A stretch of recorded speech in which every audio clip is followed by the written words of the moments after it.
যদি আপনি খুব ভীত হয়ে থাকেন তাহলে ঘটনাটা এড়িয়ে যান, কারণ আজকে যে ঘটনাটি বলবো, ঘটনাটি শোনার পর অন্ধকারে চলার পথে ঠিক মনে আসবে, কারণ বেশিরভাগ মানুষের সাথেই এমনটা হয়ে থাকে।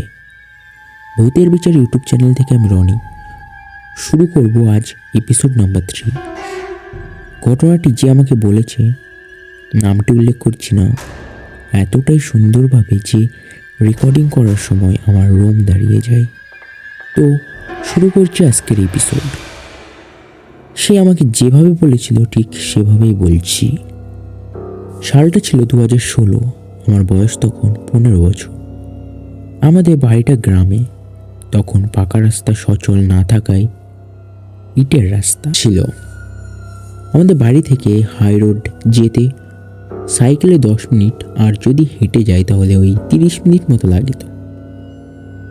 তো নিয়মিত বিকালে আমার টিউশন থাকতো। টিউশনে আমার সাথে 3 বান্ধবীও যেত। আর যখন আমি কম্পিউটার ক্লাসে যেতাম তখন আমি একাই যেতাম, কারণ ওরা কেউ কম্পিউটার শিখতো না। বাড়ি ফেরার পথে আমাদের সন্ধ্যা গড়িয়ে রাত হয়ে যেত। এরপর একদিন আমরা যখন টিউশন পড়ে বাড়ি ফিরছি, বাড়ি আসার পথে এমন একটি জায়গা ছিল যেখানে আমাদের গা ছমছম করত, কিন্তু আমরা ততটা গুরুত্ব দিতাম না। তো সেই দিন বাড়ি ফেরার পথে ওই জায়গাটায় পৌঁছানোর পর কেমন যেন মনে হলো কেউ একজন আমাদের পেছন পেছন হাঁটতে হাঁটতে আসছে।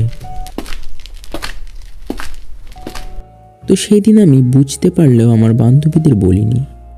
এরপর একদিন বিকেলে আমরা 2 বান্ধবী পড়তে যাই এবং বাড়ি ফেরার পথে সেই একই ফুটস্টেপ আবার আমরা শুনতে পাই। সেদিন আমি আমার বান্ধবীকে বলি, তখন আমার বান্ধবী বলে, হ্যাঁ তাই তো, আমার কানেও তো এসে পৌঁছলো। এরপরেই বলি, ছাড়, কোনো মানুষ অথবা কোনো মাতাল হবে রাতের বেলা। তারপর আমরা যখন পেছনে ফিরি ওখানে কেউই ছিল না। তো সেই দিন ভয়ে ভয়ে যেমন তেমন করে বাড়ি ফিরলাম। আমাদের বাড়ি ফেরার পথে নদীর ওপর বাঁশের সাঁকো পার হয়ে বাড়ি আসতে হয়। সাঁকোটার 2 পাশে বাঁশঝাড় যেন সাঁকোটিকে আবরণ করে আছে। সেখানে আলো বলতে কিছুই নেই, শুধু অন্ধকার। গ্রাম বাংলার দিকে সন্ধ্যার পর মানুষের আনাগোনাও অতটা দেখা যায় না। তো একদিন এরকম কম্পিউটার ক্লাস করে আমি বাড়ি ফিরছি। অনেকটাই রাত হয়ে গেছে। একা একা ফিরছি। সাঁকোটাই একটি পা দেওয়ার সাথে সাথে আরেকটি পা যেন একা একাই সাঁকোর উপরে উঠে গেল। জ্যোৎস্না রাত, আবছা আবছা দেখা যাচ্ছে সামনে। সাঁকোর উপর যেই আমি হাঁটা শুরু করলাম, মনে হলো আমার সাথে সাথে কে যেন হাঁটছে। ফোনটা বের করে সামনে লাইট মারতে যাব, তখন দেখি ফোনটা সুইচ অফ পড়ে আছে। টানা পায়ে সাঁকো দিয়ে হাঁটতে হাঁটতে সাঁকোটা পার হতে যাচ্ছি, কিন্তু সাঁকোটা আর যেন শেষই হচ্ছে না। তার সঙ্গে সেই পায়ের আওয়াজটি অনবরত আমার কানে এসে পৌঁছচ্ছে। ভয়ে আমি ঘেমে স্নান। গায়ের ওপর মনে হচ্ছে কেউ যেন 10 কিলোর বোঝা চাপিয়ে দিয়েছে। গাটা এতটাই ভার লাগছে। অনবরত পেছনে তাকাচ্ছি, কিন্তু মানুষ কই, কেউই তো নেই।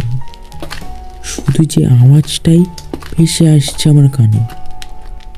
যেমন তেমন করে সাঁকোর শেষ প্রান্তে আসার সাথে সাথে কে যেন আমার চোখে মুখে লাইট মারল, এবং সাথে সাথে মনে হলো গায়ের ভারটা যেন আমার মাথার উপর দিয়ে হাওয়া হয়ে বেরিয়ে গেল। পায়ের আওয়াজটাও বন্ধ হয়ে গেল। সেই দিনের মতো সেই দেবতা স্বরূপ ব্যক্তিটি আমাকে বাড়ি পর্যন্ত পৌঁছে দিয়ে আসে। বাড়ি গিয়ে ঘটনাটি আমার মাকে বলি। তারপর থেকে আমাকে আর কোনো দিন একা আসতে হয়নি। ওখান থেকে মাই গিয়ে নিয়ে আসতো। তো ঘটনাটা কেমন লাগলো তোমরা কমেন্টে জানিও। আর ঘটনাটি যদি ভালো লাগে চ্যানেলটিকে সাবস্ক্রাইব করে দিও। Good night.